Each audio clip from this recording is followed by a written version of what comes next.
bang ikaw ang nagdala kay Ayesha sa mundo ng mga tao? Pinaparatangan mo ba kung pinabayaan ko sa sarili kong anak? Pinabayaan? Higit pa sa pinabayaan ang tingin ko doon. Iniwan mo sa mundo ng mga tao si Ayesha para mapahamak upang hindi na siya makabalik dito sa Paladino.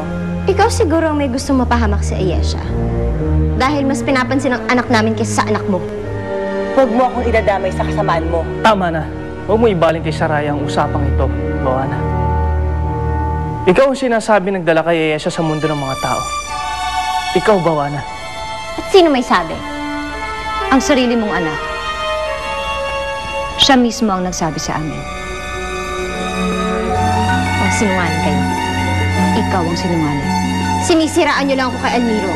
Bakit hindi natin patawag si Ayesha upang malaman natin kung sino nagsasabi ng totoo? Anak! Princess! Nasaan ka na, anak? Halika na dito. Kailangan ka na ng mama mo. Anak, kung narinig mo yung sinabi ko, walang magbabago. Mamahalin pa rin kita ng parang akin.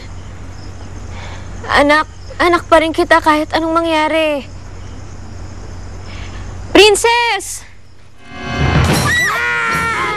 Mamamatay ka!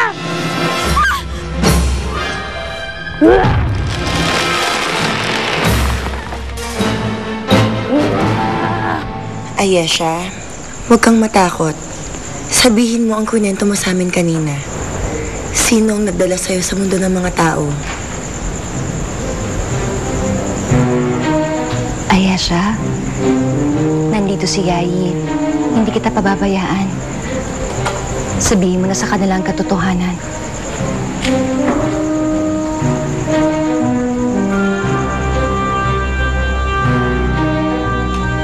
Ang totoo po, kinumento sa akin nina tungkol sa mundo ng mga tao. Sinabi rin niya ang tungkol sa daan patungo roon. Pero, hindi po siya nagdala sa akin sa mundo ng mga tao. Kung ganon, sino nagdala sa'yo sa mundo ng mga tao? Wala po. Ako po kusong pumunta sa Baghari upang makapunta sa mundo ng mga tao. Hindi po ako nagpaalam kay Ina dahil alam kong hindi niya ako papayagan. Pero hindi yan ang kunento mo sa amin kanina. Ano ba kayo? Nagsalita na ang bata. Tigilan niyo na siya. Pero Almiro, totoo ang sinabi ni Saraya. Iba ang kunento sa amin ni Ayesha kanina. Tama ba ang sinabi ng Yayi? Na iba ang kinuwento mo sa kanila? Patawad po, Yayi. Hindi ko gustong gumawa ng gulo. Hindi totoo yung kinuwento ko sa inyo kanina. Dahil gusto ko lang magpapansin sa inyo.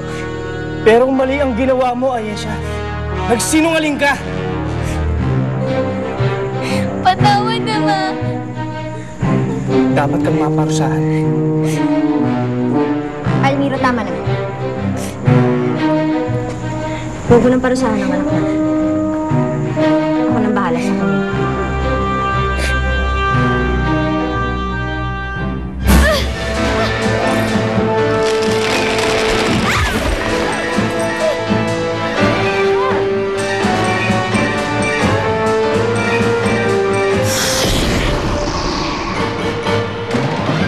Sabi ng Panginoon, Bawana, papayin kita agad. Pero kakalain, napakaganda mo pala. Madala ka ni Bawana. Hindi na talaga ako titigil ni Bawana kahit kailan. Pwede kitang hindi patayin, Lara. Papayag ka maging alipin ko habang buhay. Hindi! Hindi ako papayag! Ah, ganun. Ah. Ah. Ah! Sino yan? Dayaan mong mama ko! Hindi ako natatakot sa'yo! Ang galing-galing mo talagang cover, P! Naisahan mo na naman yung mga in-laws mo?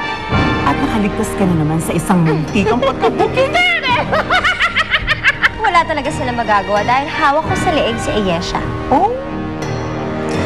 Alam kong posibleng magsumbong si Ayesha. Kaya sinubaybayan ko siya. Sinalisihan ko si Lamara at Saraya. Saka ko kinausap sa Ayesha. Susundin mo ang ipinag-uutos ko. Babawiin mo ang sinabi mo kay Saraya at Lamara. Hindi ako ang magdala sa'yo sa mundo ng mga tao.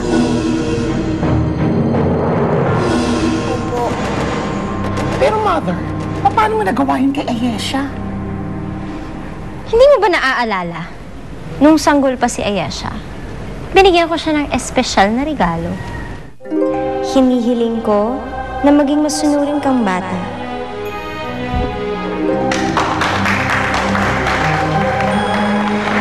Pero ako lang ang susundin mo. Ako lang.